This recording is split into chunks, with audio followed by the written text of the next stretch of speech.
Chapter 31. Snitch.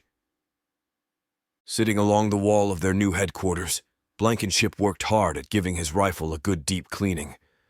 Even in the safety of the abandoned railroad tunnel with 50-foot-tall trees camouflaging the entrance, he kept his pistol alongside him for easy access. With a rag that had at one time been the t-shirt of a Chinese soldier whom he had killed, Blankenship wiped the dirt and grime from the bolt of the rifle. Not only was he amazed by how much had made its way into the weapon, but he was also amazed to have lived after the artillery rounds collapsed the building. Cleaning the rifle put him at ease, and it was the first calm moment he had to really think about how lucky he had been. He went over many different scenarios in his mind, all of them ending with his death, had he been standing anywhere else at the time of the explosion. He couldn't remember what it must have felt like for the human cannonball at the circus, but now he had related knowledge as he recalled the event. The segments he did remember were short, starting with standing on the floor where the building had previously been destroyed, flying up through the air, and landing on the rooftop as it slowly fell to the ground as the building crumbled underneath. "Hey, Blank, you about ready to move out?" Sierra asked, slightly startling him with her stealthy movements. Looking at the rifle parts he had laid out in front of him, knowing he was on his third round of cleaning, and it would only take a few minutes to reassemble, he shook his head yes. "Great. Bottle heard passers-by talking of a small base south of here. Sounds like a great place to dirty that rifle back up. What do you think?" Sierra had not heard Blankenship say much since arriving at the tunnel, and did her best to get him talking. The idea of killing Chinese seemed to perk him up no matter what state of depression his memories turned him to. Continuing to put the rifle back together, he looked to her only for a second as he said, "I could use a new cleaning rag." Unaware of where the rag he currently used had come from, Sierra smiled. "We'll move out in 10 minutes. We'll take our bikes, and the others will take the rat." Blankenship's curiosity piqued, having heard the term used often in law enforcement as somebody who snitched on others. Why rat? Having thought he had already found out from one of the others, Sierra wondered how he had not known. "They didn't tell you? While we were searching for this place, Carter thought it was a little strange how the motorcycling soldiers found us, so he searched the vehicle. The damn thing was low-jacked. Can you believe that? So if we don't find the outpost, we will just flip it on and see what happens. Either way, should be fun." Even in Blankenship's current state of mind, nothing about it sounded like fun. Half an hour later, they were driving down back roads hunting for an enemy outpost. To Katie, it wasn't the fact she was riding along in a Chinese military assault vehicle or sitting behind the machine gun mounted on the dash a foot away, a machine gun she wanted very much to pull the trigger on. Even at 16, neither seemed strange anymore. What seemed strange to her was that they were on a mission with information given to them by an old hobo living in an abandoned tunnel. Then again, at this point she wondered if it would even be strange to her if aliens attacked. While thinking about how her perception of what was strange in the world had changed over the last few months, Katie kept a close watch on the surrounding woods for enemy activity. "Have you tried this?" Steph asked, having grown attached to her after she saved her from being executed. She had discovered a package stuffed between the seats that looked like the military MRE's, meal ready to eat, back at the Mountaineers base camp before it had been destroyed. With little to eat, she had opened it and removed what looked to be a thick cookie with a swirling pat turn leading to a heart in the middle. The irony of a murderous invading force having hearts baked into their cookies did not go unnoticed. Katie looked back to Steph. "Really? You're just going to eat stuff you find in here?" Just then, Katie thought, again, no longer strange.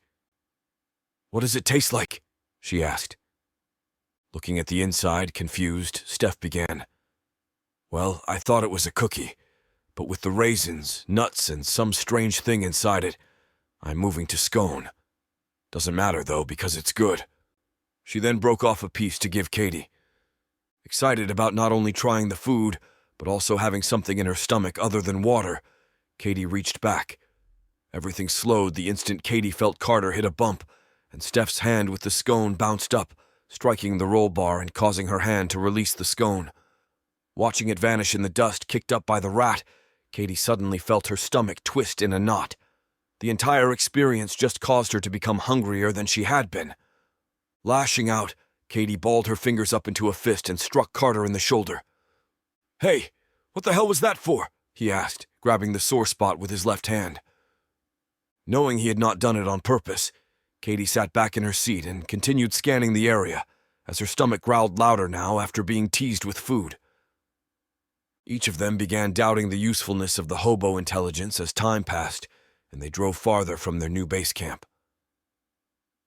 Sierra began debating whether or not to turn back and just flip the switch on the rat and wait to see what happened. But the idea of going back with supplies remained the great attraction.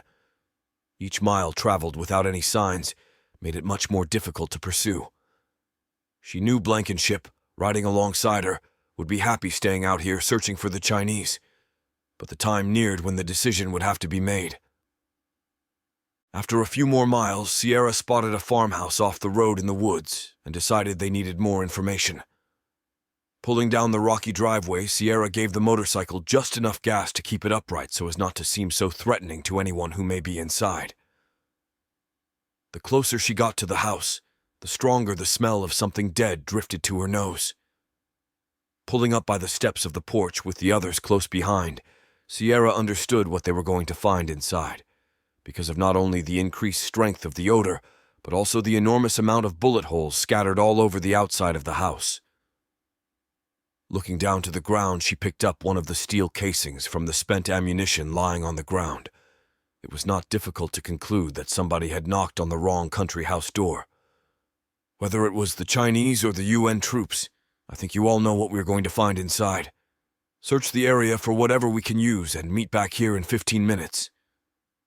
Sierra thought about how nice it was having a working watch once again. She really liked that it had a small compass attached to the wristband, and had it not been for the 2 Communist Party red stars on it, she would have liked it much more.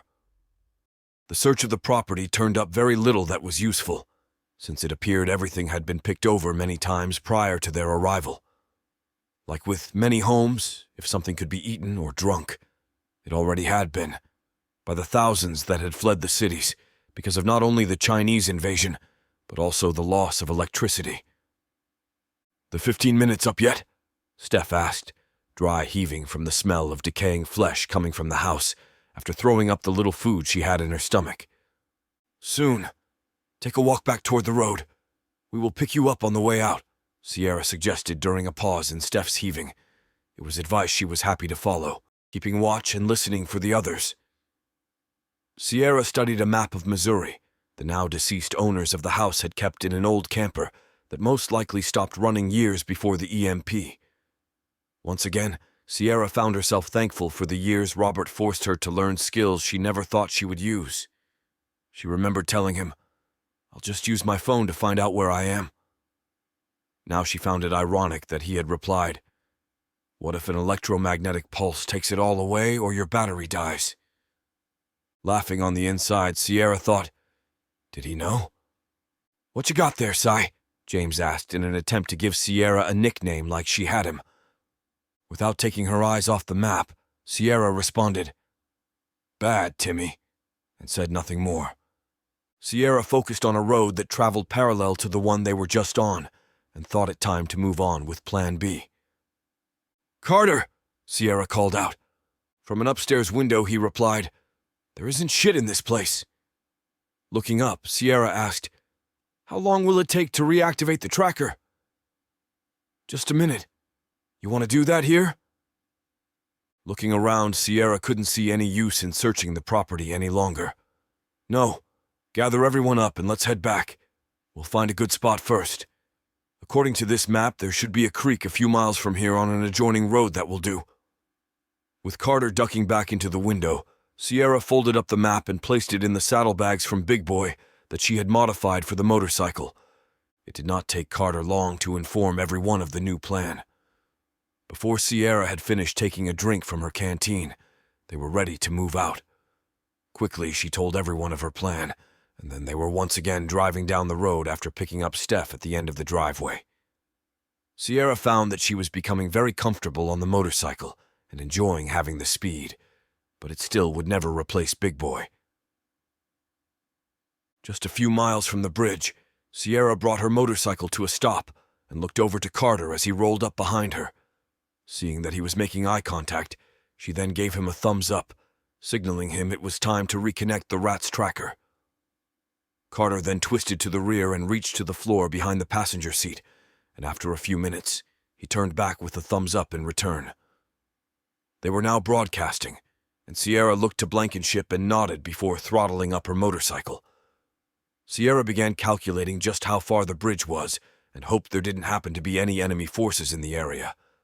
The plan was simple.